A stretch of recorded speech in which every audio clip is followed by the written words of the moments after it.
నేటి కుటుంబాలు పతనమైపోవడానికి, విచ్ఛిన్నమైపోవడానికి గల కారణం ఏంటి తెలుసా? తొందరపాటు. ఏంటి చెప్పండి? తొందరపడి మాట్లాడతాం, తొందరపడి నిర్ణయాలు తీసేసుకుంటాం, తొందరపడి అడుగులు వేసేస్తాం, తొందరపడి ఎవరినో సంప్రదిస్తాం, తొందరపడి అన్ని తొందరపడి చేస్తాం. ఆఖరికి ఫెయిల్ అయిపోతాం. ఏమైపోతాం? ఓడిపోతాం. అందుకని ఆలోచన చేసినప్పుడు, మాట్లాడేటప్పుడంట థింక్ బిఫోర్ స్పీక్ అని అన్నారు. మాట్లాడడానికి ముందు ఏం చేయాలి? ఆలోచన చేయాలి. ఆలోచన ఎలా ఉండదు తెలుసా? 2 సార్లు చేయాలి. ఎన్నిసార్లు? నీకు అర్థం కావట్లేదా? నీకన్నా పెద్దవారిని అడుగు. యోచన చేయాలి. ఇప్పుడు ఇంటర్మీడియట్ అయ్యింది, డిగ్రీలోకి వెళ్తారు. డిగ్రీలో ఏ గ్రూప్ తీసుకుంటే బాగుంటుంది? అడగండి, పెద్దవాళ్ళు అడిగి తెలుసుకోండి. తొందరపడద్దు.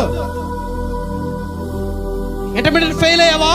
పాస్ అవ్వాలంటే ఏం చేయాలి? యోచన చేయి. ఎట్లా స్టడీ చేయాలి? ఎలా కష్టపడాలి? ఎలా ఎవరో నాకు టీచ్ చేసేవారు ఎవరో, మాస్టర్స్ ఎవరో తెలుసుకో. యోచన చేయి. తప్పులేదు. ఫెయిల్ అయిపోయారు మూలం కూర్చుంటం వల్ల ఉపయోగం ఏమైనా ఉందా? నో. తిరిగి రిస్టోర్ అవ్వడం కోసం, పునరావృతి చెందడం కోసం ఆలోచన చేయి. ప్రగతి పథంలో ముందుకు వెళ్ళిపోవాలంతే. Never stop. ఈ లైఫ్ ఎప్పుడు ఆగిపోవడానికి వీలు లేదు. న్యూ బిగినింగ్స్, నూతన ప్రారంభాలు మన జీవితాల్లో జరగాలి. హల్లెలూయా. స్టక్ అయిపోవద్దు. ఎక్కడ స్టక్ అయ్యి అక్కడే ఆగిపోవద్దు. లేవాలి. నూతనమైన ఆలోచనలు చేయండి. రియలైజ్ అవ్వండి. యోచన చేయండి. ఏది మేలైనదో యోచన చేయండి. ఏది హానికరమైనదో యోచన చేయండి. మేలు చేయండి. తీసుకునే నిర్ణయాలు చాలా జాగ్రత్తగా తీసుకోండి. టిఎఫ్ హెడ్జ్ అని ఆయన ఇలా చెప్పాడు. To conquer frustration, one must remain instantly focused on the outcome, not the obstacles అని అన్నాడు. అంటే నిరుత్సాహాన్ని జయించాలంటే అడ్డంకుల మీద కాకుండా ఫలితం మీద ఎక్కువ దృష్టి పెట్టాలి అని. హల్లెలూయా. మీకు ఎంతమందికి అర్థమైందో నాకు తెలియదు, మరోసారి ఎక్స్ప్లెయిన్ చేస్తా, చాలా జాగ్రత్తగా వినండి.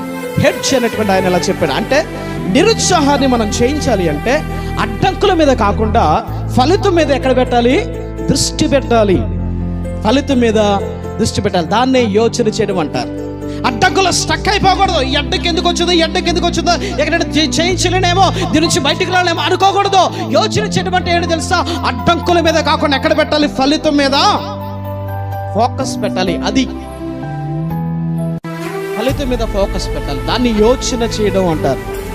రియలైజ్ అవ్వాలి. ఏమవ్వాలి చెప్పండి? రియలైజ్ అవ్వాలి. నా పిల్లలు నేను సరైన క్రమంలో నడిపించకపోవడం వల్లే వాళ్ళు దారి తిరిగిపోయేలేమో. రియలైజ్ అవ్వాలి. నా పిల్లలకు ఫోన్లు ఎక్కువ ఇవ్వడం వల్లే వారు చెడిపోయారేమో. రియలైజ్ అవ్వాలి. నా పిల్లల్ని ఇంట్లో ఒంటరిగా విడిచిపెట్టడం వల్లే వాళ్ళు లోక స్నేహాలకు బానిసలు అయిపోయారేమో. రియలైజ్ అవ్వాలి. నా పిల్లల్ని సండే స్కూల్కి పంపించకపోవడం వల్లే వాళ్ళు